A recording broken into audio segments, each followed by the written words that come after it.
Hey, and welcome to another edition of The Urban Therapist. I am your host, Eddie Jean Hall Jr., and joining me today, as always, is my good friend and the producer of The Urban Therapist, Mr. Lewis Rhodes. How you doing today, Lou? How we doing? I'm good. Man, I'm doing great, man. How you doing? I know you're busy. I'm not going to talk about all that you're involved in right now. I'm gonna listen. Lewis is doing so much. I'm gonna have him as a guest on the show versus being a host one of these days, so we can talk about all the great things he's doing out there, man. But how things going Everything is good in this side of the world. this side of the world? I hear you. Listen, and we want to thank everybody from. You know what? We got people listening to us down in South Florida, the west coast of Florida, the east coast, up in Ohio, out in Tennessee. We want to just tell everybody thank you so much. Up in Georgia, even in Kansas, even in Kansas. So I just want to tell everybody thank you so much for your support of the Urban Therapist. We are continuing to move, we're continuing to grow, and hey, we just want to say thank you and continue to follow us. We've got a good topic for you today, at least something that I think is a very relevant topic, and we are going to get right to it. You ready, Lou? Ha! I believe I'm ready. You believe you're ready? Yep. Okay. I think I'm ready. I tell my clients in group, I tell my patients in group, I am not a psychiatrist, so I cannot prescribe you any medications to help with your thinking or your emotions. As a therapist, as a mental health counselor, what I do, my tool is helping you to think. The only tool I have is working with your mind. And I shouldn't say the only tool, that is the tool, your mind. And in our minds, the thing that controls us is the way we think. And so today, what I want to talk about is cognitive distortions. Cognitive distortions. And I know that's a fancy phrase with just sometimes we think our thinking is jacked up. That's the bottom line. We're going to talk today about different patterns and different habits of thinking that we have that just mess with us, that messes with us, messes up our relationships with people, messes up the way we see life, and that's basically what cognitive distortions are. Let me read to you a definition. Here we go. Here's a definition of cognitive distortions. For those of you who say, hey, listen, give me the definition first. Cognitive distortions are thought patterns that cause people to view reality in inaccurate, usually negative ways. So, in other words, cognitive distortions messes up how we think. It causes us to see things the way they really aren't. In short, here's the other part, they're habitual errors in thinking. So this is not just, like sometimes, oh, I miscalculated that or I misread that. Some of us have these patterns that we do over and over again on a regular basis. And because of that, that's why it's called a cognitive distortion. And most of the time, we look at things in a negative way. We have a negative bias toward whatever we're looking at. I mean, So I'm not what gonna we're going call to no do? names, but Okay, you ever had to sit through meetings at work where everybody just has negativity, man, please, and man. that's just maybe they have cognitive distortion. Yeah. So what we're going to do now? We're going to look a little bit at that and see because I now what's funny as I started doing this and I started reading up more on it, I was like, oh shoot, I started seeing some of my cognitive distortions in here. I'm not gonna tell myself and tell you which ones, but Hmm. I started seeing some of me. Okay, I started seeing a lot of me in here, and this is the thing about learning about how we think. When we learn and when we study ourselves, we can improve on it. And folks, that's what the urban therapist is all about us learning how we can improve ourselves. So I tell you what, let's get to the first one. There are several. Some of them, kind of sound the same. So it's like, like Pepsi and Coca Cola. They're both colas, but they have a different taste.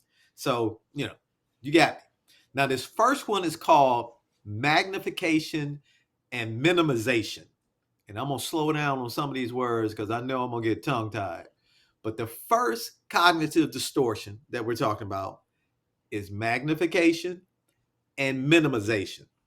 And what those two are, here we go. Did I get it? Here we go.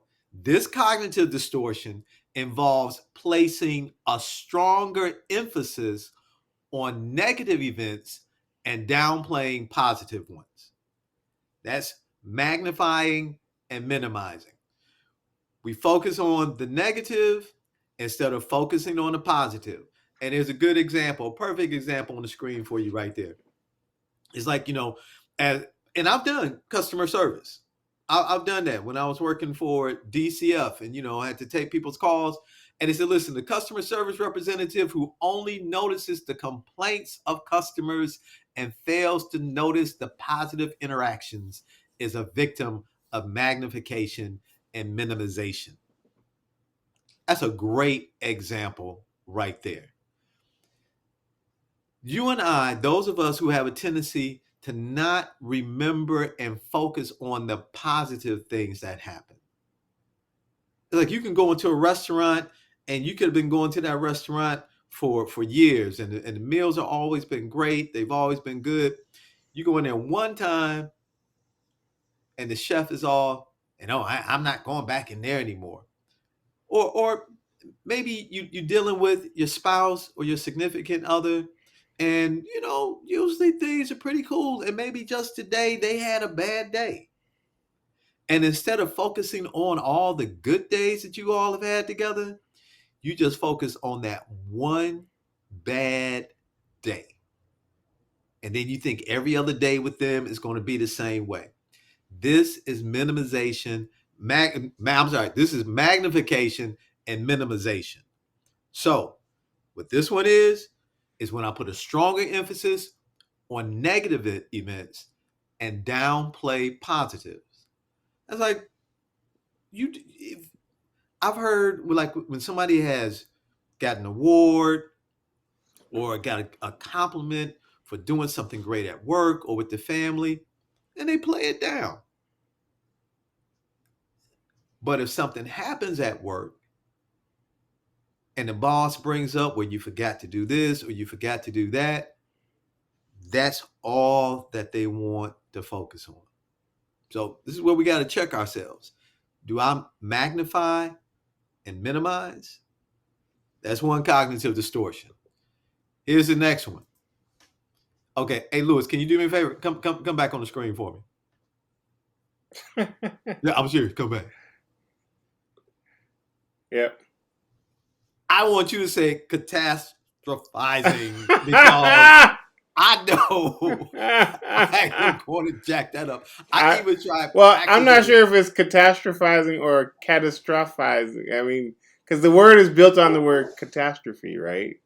Always get a teacher when you need one. Go ahead, Well, man. I'm not. Look, that's not my slideshow. Hey, listen, but I think it's I got probably catastrophizing. So you said it could either be which one of the two? Well, I'm thinking it's based on kind of the phonetic sound. It's Of a catastrophizing, catastrophe. right? Yeah. So what Lewis just said, okay, catastrophizing. That's the next cognitive distortion, and what that is, and and it's close to maximization and minimizing, because people who do this often believe that the worst will happen, even though they typically have limited information. And I know you've met people like that. It's just is always the worst case scenario. So even for some of us, what we may consider relatively small problems, these are people that just blow it out of proportion and they act like they're going through a major problem. Now, I'm not being judgmental and I'm not suggesting that you be judgmental, but I'm just asking you to be honest. So before you judge somebody else, I'm suggesting this may be one of your cognitive distortions.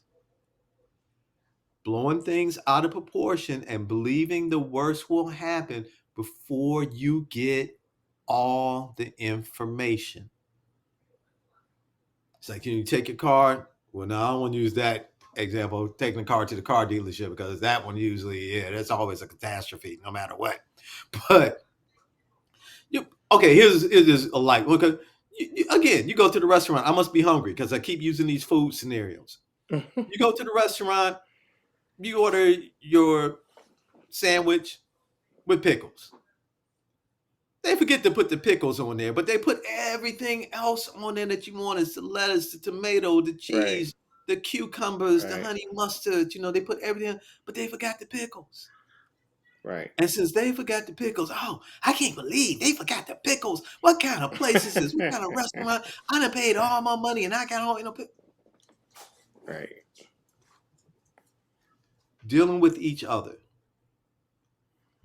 we have to learn to wait and get all the information. So catastrophizing is when we blow stuff out of proportion before we have all the information. And not making big problems out of small problems. So we have to check ourselves on this. Because you and I are guilty of thinking this way at times. Get all the information before you come to a conclusion, before you say it's not going to work, before you say they're not going to help me, before you say they're not good people, that's not a good company, that's not a good organization, they're not worth working for, or I don't want to hang out and spend time with them. Get all the information first. Because when we don't, when I always believe the worst would happen before I get all the information, that is catastrophizing. Okay? Let's go to the next one. Overgeneralization. Overgeneralization. And I did not make this stuff up. Okay. This is, they put titles on stuff, and I'm like, okay, I'll work with it. I'll rock with it. Overgeneralization. Okay. So we had the magnification and minimization. We had catastrophizing. And for those of you who are saying, Ed, you butchered the word, but you know what I'm talking about. Now we got overgeneralizing or overgeneralization. Now this one, oh, and by the way, I like the way she's standing there, like looking with that look, like, really? I can't believe this. I love that look. I love that look she has. Listen, those prone to overgeneralization tend to take, this is too cool, tend to take isolated events and assume that all future events will be the same. That's generalizing. You take an isolated event, something that happened this one time, and you think it's going to happen all the time the same way in future events. Now I'm going to give you an example that I found on the net. And by the way, a great website. I'll give you a great website to read articles like this. Okay, but for an example, an overgeneralizer, they even gave him a name. Okay, who faces a rude sales clerk may start believing that all sales clerks are rude and that shopping will always be a stressful experience. Okay, now whoever did this, just like I got my thing for food, they got the thing for shopping, because these last couple of slides have been dealing with sales clerks and sales representatives. But the point, someone who general, Overgeneralizes. thank you, everything and everybody's always is the same. Like, now I give you a real good example. If a fight breaks out at a football game, like it did recently at at the Jags game this past Saturday night, and the police had to, break things up, you would have some people that say, oh, see, that's why I don't go to football games, because people are always fighting. That's not true. It's That's like an overgeneralization. Yes. if your statement has always or never, probably you're overgeneralizing. You are probably overgeneralizing. And that's like, mm, okay, because we have people of all races and nationalities that listen to our show. So I'm going to put it like this. I've heard people say if they go to a certain ethnic service provider, and if they don't get the service that they want, or if the service is not what they think, that then every person of that ethnicity that provides that particular service, they're not going to that person anymore Mm. because they got that service from that one person that had that particular ethnic background. So everybody of that ethnic background is going to provide the same type of service. That is overgeneralization. Mm-hmm. Okay. And it's scary because that borders, that can lead into being prejudiced, stereotyping people. So this one, overgeneralizing, something to think about. Is this me? Do I do that? And has that led to me practicing and dealing with certain people, a certain ethnicities, a certain way? Something to think about. Okay. So we're talking about cognitive distortions. Let's go to the next one. Magical thinking. Oh, she is so cute.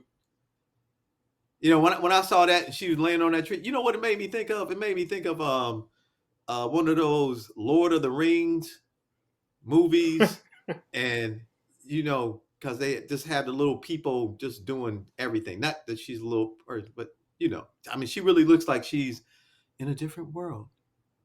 Yeah. Okay. Magical thinking. This is another cognitive distortion. Now, in magical thinking, you're gonna love this. Magical thinking describes a set of beliefs that two unrelated events or phenomena in the world are connected and affect each other, even though they may have no actual connection at all. You get that? That's magical thinking. Two separate, okay? Two separate unrelated events or phenomena in the world. People think they're connected and affect each other, and they don't have no actual connection. None. So, like, I wore green socks today, and I got a promotion.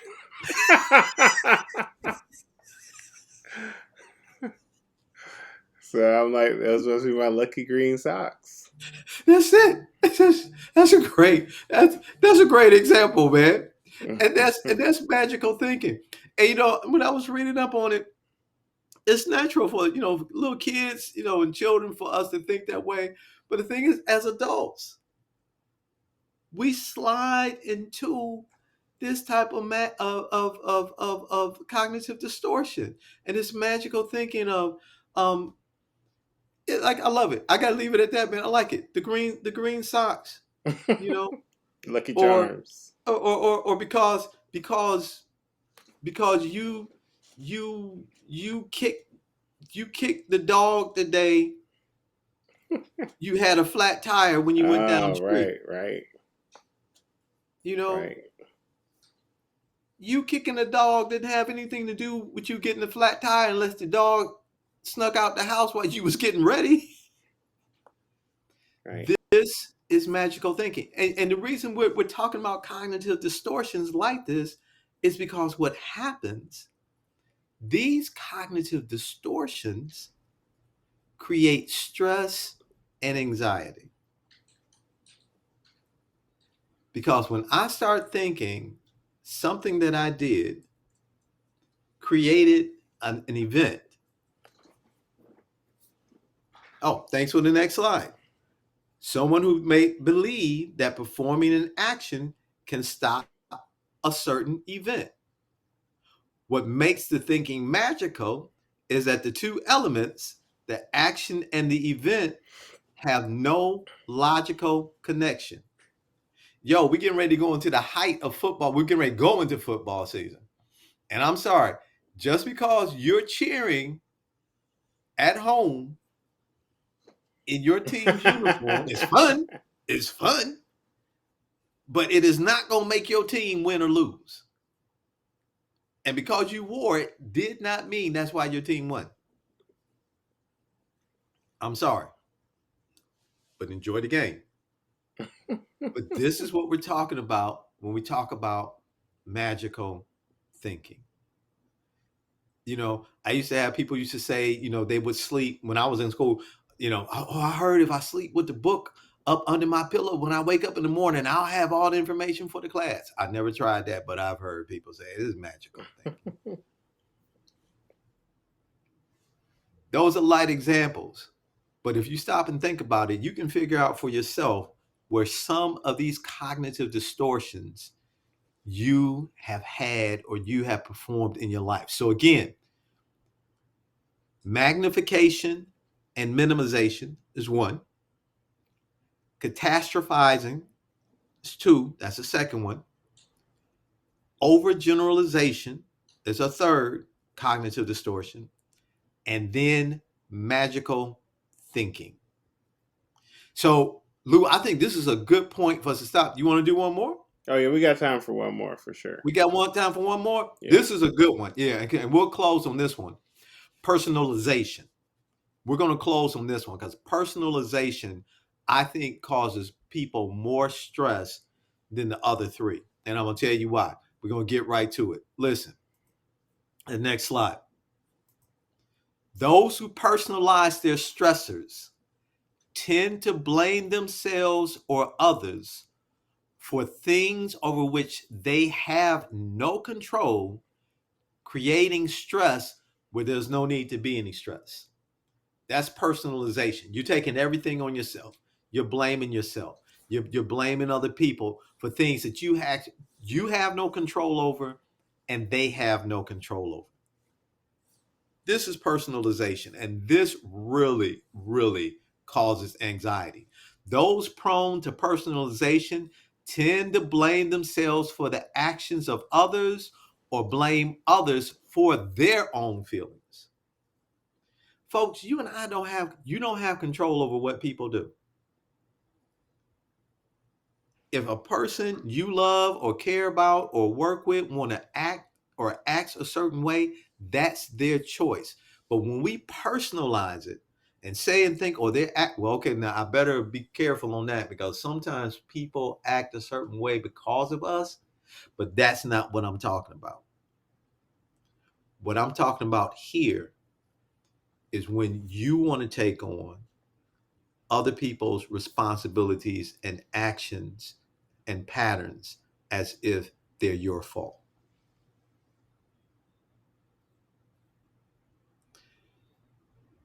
That's personalization. Those who personalize their stressors tend to blame themselves or others for things over which they have no control. You got to realize what you have control over, not you, we. We have to realize what we have control over and what we don't have control over. Because when we don't do that, we create stress. So that personalization, that's a big one. And I think, Lou, we're going to stop right here because I got 4 or 5 more and we can pick those up next week if that's okay with you. That'll be fine. Let me take a minute and just remind our viewers that you can follow the Urban Therapist on several social media platforms. So we're on Twitter We're on Facebook. We're on Instagram. And if you look at the top of our screen, we've got our handles where you can basically keep up with us. And we just want to let you know that we have a variety of programming in addition to this regular video podcast. Ed, why don't you tell them for a quick minute about the Recovery Road? Yeah, yeah. What we're doing now, we got a show that comes on. If you have an iPhone or an iPad, you can download the AMP. You can download the AMP app. And on Tuesday nights at 8 o'clock, we do a show called Recovery Road. And Recovery Road, we're dealing with the different ways that and going through the process and the steps of recovery from drugs, alcoholism, and also just dealing with the different challenges of life, rebounding back and how we go through the stages of change to make our way back to overcome, to get back on track in life.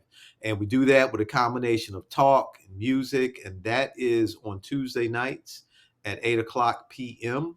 on the AMP app. And what we're going to try to do moving forward is do it live on Facebook. That's So if you correct. can't catch us on the AMP app, Facebook Live, 8 o'clock p.m., Tuesday nights, join us for Recovery Road. Sounds good to me. So before we sign off, we also want to let you know that we also have one other program that we do host, and that is a music show entitled Groove Therapy. Oh, yeah. And Groove Therapy is also available on the AMP radio app. And it is more or less kind of getting your brain to think about topics that people are facing, but also kind of adding a musical mind to it. Musical Well, mindset. How about that? musical mindset is good because my man, my producer, he picks the music, he picks the songs, and they're great. So y'all got to check us out for that. And we'll be announcing when that goes because we usually do that on Sunday night, 7:30, right? Yeah, Sunday Yeah, nights. Sunday night, Sunday night.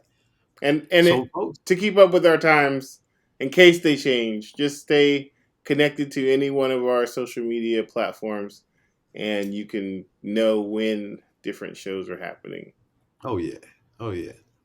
So, with that being said, again, we want to thank you for joining us tonight on this edition of The Urban Therapist. I'm your host, Eddie Jean Hall Jr., and my good friend and the producer, Mr. Lewis Rose. We want to thank you again for joining us, and we will see you later.